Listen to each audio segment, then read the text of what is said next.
এর আগে দেখলাম আমরা 21টা দেশের লিস্ট দেখেছিলাম, কালকে 39টা বেরোলো। এরপরে কি আরো বেরোনোর কোনো সম্ভাবনা আছে? এরপরে সম্ভাবনা যদি থাকে এখন বলা যাবে না, কিন্তু যে ক্যাটাগরিতে এগুলা নিষিদ্ধ করা হয়েছে ওই ক্যাটাগরিতে যদি অন্য কোনো দেশের অবস্থান আসে হয়তো তারা চেঞ্জ করতে পারে। আমরা অত্যন্ত শঙ্কিত বাংলাদেশ নিয়ে, প্রবাসী যারাই বাংলাদেশিরা এখানে থাকি না কেন, বর্তমানে যা হচ্ছে আসলে উদ্বেগ হওয়ারই কথা। দেখা যাচ্ছে যে দেশের সরকারের কোনো নিয়ন্ত্রণ নাই, কিছুই নিয়ন্ত্রণ নাই। এটা একটা গণতান্ত্রিক সরকার বলা যাবে না, আবার এটা বিপ্লবী সরকারও বলা যাবে না। কী সরকার এটা আমি নিজেরাই বুঝতেছি না।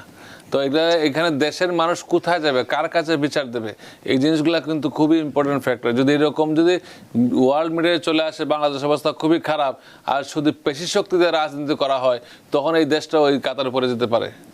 পেশি রাজনীতি হবে বুদ্ধিমত্তা দিয়ে, পেশি শক্তি দিয়ে রাজনীতি আসলে হয় না। এবং পেশি শক্তি বাংলাদেশের রাজনীতিবিদদের কথার মধ্যেই মনে হয় যে মারামারির কথা। তো এটাতে রাজনীতি, মারামারিতে রাজনীতি হয় না। জনগণের জন্য হেল্প করতে হবে, একটা সুষ্ঠু গণতান্ত্রিক সরকার আমরা চাই। এই হলে গিয়া বিশ্বের সাথে আমরা তাল মিলিয়ে চলতে পারবো।